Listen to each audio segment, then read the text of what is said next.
Hello guys, welcome to rote explain.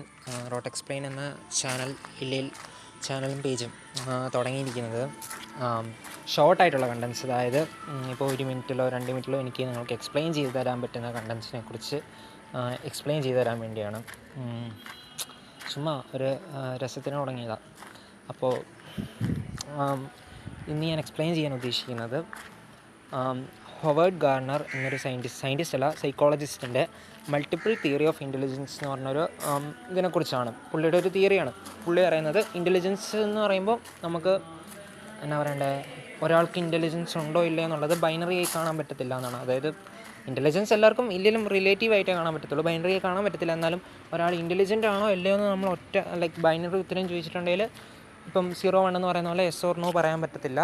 അതായത് പല type of intelligence ഉണ്ട്, അതനുസരിച്ചിരിക്കും ഓരോ ആൾക്കാരുടെ ഇൻ്റലക്ച്വൽ എബിലിറ്റി എന്നാണ് പുള്ളിയല്ല അദ്ദേഹം പറയുന്നത്. എനിക്ക് പേഴ്സണലി ഇതിനോട് വിയോജിപ്പുണ്ട്. കാരണം അത് എൻ്റെ അഭിപ്രായം പറയുന്നു എന്നുള്ളൂ. ഞാൻ ഈ തിയറിയാണ് ഇന്ന് എക്സ്പ്ലെയിൻ ചെയ്യാൻ ഉദ്ദേശിക്കുന്നത്. വിയോജിപ്പിന് കാരണം ഇൻ്റലിജൻസിൻ്റെ ഡെഫിനിഷൻ പൊതുവേ നമ്മൾ പറയുന്ന the ability to think abstract ലെവലിൽ തിങ്ക് ചെയ്യാനുള്ള എബിലിറ്റിയാണ് നമ്മൾ ഇൻ്റലിജൻസ് എന്ന് പറയുന്നത്. 2 ടൈപ്പ് ഓഫ് തിങ്കിങ് ഉള്ളൂ, ഒന്ന് കൺവേർജൻ തിങ്കിങ്ങും ഒന്ന് ഡൈവേർജൻ തിങ്കിങ്ങും. അപ്പം അതിനെ ബേസ് ചെയ്തുള്ള അതിനെ ഇൻ്റലിജൻസ് എന്ന് പറയാൻ സാധിക്കത്തുള്ളൂ എന്നാണ് എൻ്റെ ഒരു അഭിപ്രായം. ഇവിടെ പല ടൈപ്പ് ഓഫ് റീസണിങ്ങിനെയും വേറെ പല ടൈപ്പ് ഓഫ് എബിലിറ്റീനെയും ഇൻ്റലിജൻസിൻ്റെ കണക്കിൽ പെടുത്തിയിട്ടുണ്ട്. എന്നാലും ആ തിയറി എന്താണെന്ന് ഞാൻ എക്സ്പ്ലെയിൻ ചെയ്യാം. അദ്ദേഹം പറയുന്ന 8 ടൈപ്പ് ഓഫ് ഇൻ്റലിജൻസ് മനുഷ്യനുണ്ടെന്നാണ് പറയുന്നത്. അത് ഓരോരുത്തരിലും ചിലത് കൂടിയിരിക്കും, ചിലത് കുറഞ്ഞിരിക്കും. ഈ 8 ടൈപ്പിൽ ആദ്യം 7 അദ്ദേഹം അവതരിപ്പിച്ചിട്ടുണ്ടായിരുന്നുള്ളൂ. പിന്നെ ഒന്നുകൂടെ അതിൻ്റെ കൂടെ ആഡ് ചെയ്യുകയാണ് ചെയ്ത്, പിന്നെ ഒന്നുകൂടെ സജസ്റ്റും കൂടെ ചെയ്തു. ടോട്ടൽ 9 കുറിച്ചാണ് പറയുന്നത്. അതിനകത്ത് ആദ്യം തന്നെയുള്ളത് ലിംഗ്വിസ്റ്റിക് ഓർ ലാംഗ്വേജ് ഇൻ്റലിജൻസ്. അതായത് ഒരാൾക്ക് ഭാഷ കൈകാര്യം ചെയ്യാനുള്ള എബിലിറ്റി. ഭാഷ എന്ന് പറയുമ്പോൾ നമുക്കറിയാം ബ്രെയിൻ്റെ ലെഫ്റ്റ് ഹെമിസ്ഫിയറിൽ വരുന്നൊരു കാര്യമാണ്. ലെഫ്റ്റ് ഹെമിസ്ഫിയറിൻ്റെ എബിലിറ്റി, അതായത് അതിൻ്റെ ഭാഷ കൺട്രോൾ ചെയ്യാനുള്ള എബിലിറ്റി. ഇപ്പം നമ്മളൊരു കഥ എഴുതുമ്പോഴോ ഒരു പോയട്രി എഴുതുമ്പോഴോ എന്താണേലും നമ്മളവിടെ ഉപയോഗിക്കുന്നത് ഉപയോഗിക്കുന്ന കുറേ ടൈപ്പ് ഓഫ് ഇൻ്റലിജൻസ് അവിടെ ഉപയോഗിക്കുന്നുണ്ട്. അതിലൊന്നാണ് ലാംഗ്വേജ് ഓർ ലിംഗ്വിസ്റ്റിക് ഇൻ്റലിജൻസ്. രണ്ടാമത്തേതെന്ന് പറയുമ്പോൾ ലോജിക്കൽ ഓർ മാത്തമാറ്റിക്കൽ ഇൻ്റലിജൻസ്. അതായത് അതായത് മാത്സിൽ എത്രത്തോളം സ്കില്ലുണ്ട് ഇതൊക്കെ അളക്കുന്നത് ഈ ഇൻ്റലിജൻസ് ആണെന്നാണ് പറയുന്നത്. മാത്സിൽ ആക്ച്വലി കുറേ ടൈപ്പ് ഓഫ് എബിലിറ്റീസ് വേണം, എന്നാലും മെയിനായിട്ട് വേണ്ട ഒരു സാധനമാണ് ലോജിക്കൽ റീസണിങ്. നമുക്ക് എത്രത്തോളം ലോജിക്കൽ റീസണിങ് ഉണ്ടെന്നുള്ളതിൻ്റെ ഒരു മെഷർ ചെയ്യുന്നൊരു ഘടകമാണ് ഈ ഇൻ്റലിജൻസ്. ലോജിക്കൽ റീസണിങ് എന്ന് വെച്ചാൽ ഇപ്പം ഫോർ എക്സാമ്പിൾ നമ്മളോട് ഒരാൾ പറയാം A = B, പിന്നെ B = C, A = B, B = C. അപ്പം A = C എന്ന് നമുക്ക് തന്നെ സ്വന്തം ചിന്തിച്ചെടുക്കാവുന്നേ ഉള്ളൂ.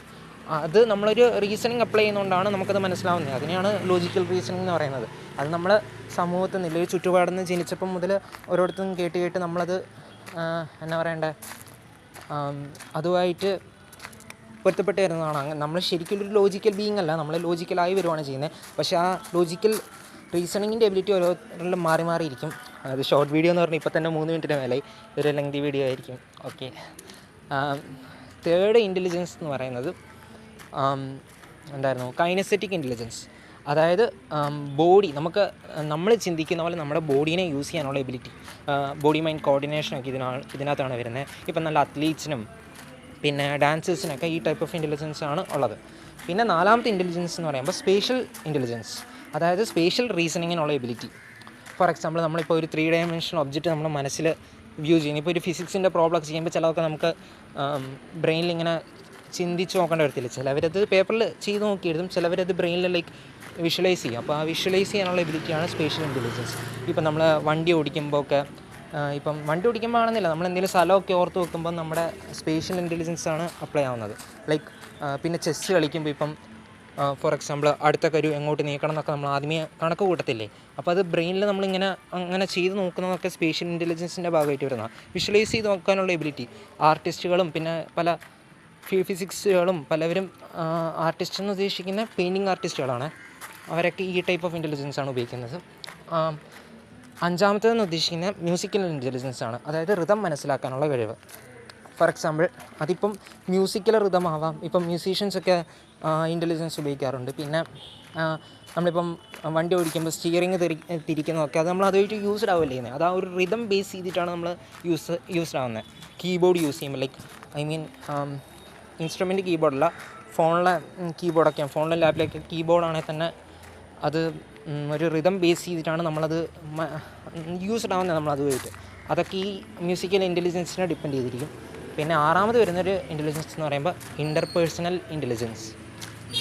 ഇൻ്റർപേഴ്സണൽ ഇൻ്റലിജൻസ് എന്ന് വെച്ചാൽ ഇൻ്റർന്ന് കേൾക്കാൻ പറയാം ബിറ്റ്വീൻ പേഴ്സൺസ്. നമുക്ക് വേറൊരു മനുഷ്യനെ മനസ്സിലാക്കാനുള്ള കഴിവിനെയാണ് ഇൻ്റർപേഴ്സണൽ ഇൻ്റലിജൻസ് ഉദ്ദേശിക്കുന്നത്. ടീച്ചേഴ്സിനൊക്കെ പൊതുവേ ഈ ഇൻ്റലിജൻസാണ് നല്ലോണം വേണ്ടത്. കാരണം കുട്ടികളെ മനസ്സിലാക്കാനും അതിനൊക്കെ നമുക്ക് മറ്റൊരു വ്യക്തിയെ മനസ്സിലാക്കാനുള്ള കഴിവാണ് ഇൻ്റർപേഴ്സണൽ ഇൻ്റലിജൻസ്. പിന്നെ അടുത്തൊരു ഇൻ്റലിജൻസ് എന്ന് പറയുമ്പോൾ ഇൻട്രാ പേഴ്സണൽ ഇൻ്റലിജൻസ്. ഇൻട്രാ എന്ന് വെച്ചാൽ വിത്തിൻ എന്ന് ഉദ്ദേശിക്കുന്നത് നമ്മളിൽ തന്നെയുള്ള ലൈക്ക് നമ്മളെ തന്നെ മനസ്സിലാക്കാനുള്ള ഇൻ്റലിജൻസ്. നമ്മുടെ സ്ട്രെങ്തും നമ്മുടെ വീക്ക്നെസ്സുകളും നമുക്ക് തന്നെ മനസ്സിലാക്കാനുള്ളൊരു ഇൻ്റലിജൻസിനെയാണ് ഇൻട്രാ പേഴ്സണൽ ഇൻ്റലിജൻസ് ഉദ്ദേശിക്കുന്നത്. പിന്നെ എട്ടാമതായിട്ട് അതിൽ ആഡാക്കിയൊരു ഇൻ്റലിജൻസാണ് നേച്ചറിസ്റ്റിക് ഇൻ്റലിജൻസ്. അതായത് നമുക്ക് നേച്ചറുമായിട്ടുള്ള ബോണ്ടിങ്, നേച്ചറുമായിട്ട് നമുക്ക് സംബന്ധിക്കാനുള്ള ഒരു ഇൻ്റലിജൻസിനാണ് നാച്ചുറിസ്റ്റിക് ഇൻ്റലിജൻസ് ഉദ്ദേശിക്കുന്നത്.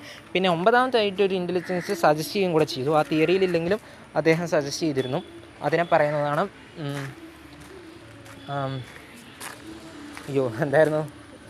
Existential intelligence.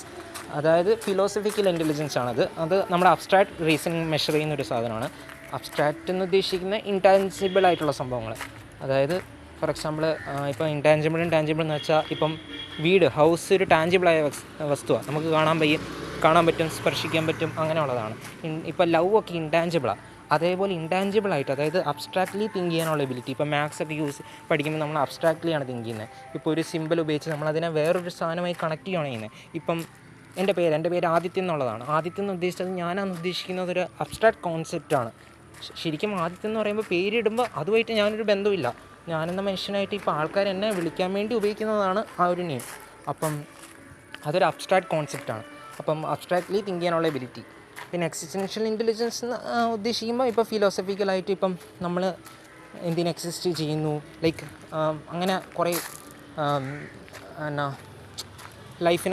ലൈഫിൻ്റെ മീനിങ്, അങ്ങനെ കുറേ ചിന്തിക്കാനുള്ള കഴിവുകളില്ലേ, അതിനെയാണ് എക്സിസ്റ്റൻഷ്യൽ ഇൻ്റലിജൻസ് എന്നുകൊണ്ട് ഉദ്ദേശിക്കുന്നത്.